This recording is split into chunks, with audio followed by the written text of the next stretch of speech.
KPCC president K സുധാകരനെ തളച്ച് കണ്ണൂരിൽ തിരിച്ചു വരാനുള്ള CPM ശ്രമം വീണ്ടും പാളി. CPM കോട്ടകളായ ധർമ്മടം, തളിപ്പറമ്പ് നിയമസഭാ മണ്ഡലങ്ങളിലടക്കം പാർട്ടിക്ക് തിരിച്ചടി നേരിട്ടു. ജില്ലാ സെക്രട്ടറി കൂടിയായ MV ജയരാജനെ സുധാകരൻ പരാജയപ്പെടുത്തിയത് 1,12,909 വോട്ടുകൾക്ക്.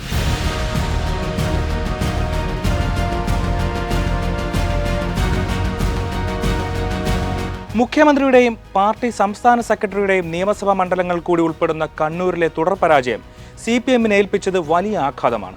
LDF കൺവീനറും കേന്ദ്ര കമ്മിറ്റി അംഗങ്ങൾ ഉൾപ്പെടെ പ്രമുഖ നേതാക്കളും ഈ മണ്ഡലത്തിലുണ്ട്. എന്നിട്ടും 2019 ഭൂരിപക്ഷമായ 94,559 വോട്ടിനൊപ്പം 20,000-നടുത്ത് വോട്ടുകൾ കൂടി ഇത്തവണ സുധാകരന് അധികം ലഭിച്ചു.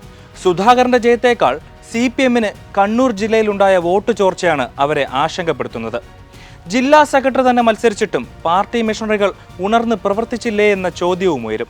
സുധാകരനെതിരെ മത്സരിക്കാൻ പ്രാപ്തനല്ലെന്ന് പാർട്ടിയിലെ ചർച്ചകൾ മറികടന്നാണ് ജയരാജൻ സ്ഥാനാർത്ഥിയായത്.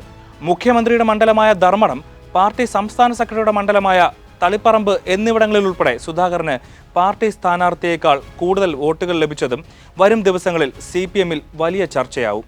കല്യാശ്ശേരി, പയ്യന്നൂർ മണ്ഡലങ്ങളിലും CPM വോട്ടുകൾ ചോർന്നതും വിവാദമായി കഴിഞ്ഞു. LDF സർക്കാരിനും മുഖ്യമന്ത്രി പിണറായി വിജയനും പാർട്ടിക്കുമെതിരായ ജനവികാരം പരാജയത്തിന് കാരണമായോ എന്ന ചർച്ച പാർട്ടിക്കുള്ളിൽ ഉയർന്നേക്കാം. രാഷ്ട്രീയമായി ഒട്ടും അനുകൂലമല്ലാത്ത സാഹചര്യത്തിൽ സ്ഥാനാർത്ഥിയായ കെ സുധാകരൻ നിരവധി സമ്മർദ്ദങ്ങളെ അതിജീവിച്ചാണ് മണ്ഡലം നിലനിർത്തുന്നത്. KPCC പ്രസിഡന്റായിരുന്ന കെ സുധാകരൻ അവസാന ഘട്ടത്തിൽ വരെ മത്സരിക്കില്ലെന്നായിരുന്നു ധാരണയുണ്ടായിരുന്നതെങ്കിലും കേന്ദ്ര നേതൃത്വത്തിന്റെ സമ്മർദ്ദത്തിലാണ് സ്ഥാനാർത്ഥിയായത്.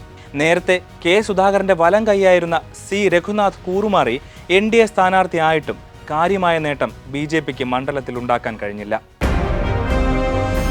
ICL Finco, the intelligent choice. Richmax Super Easy Gold Loan.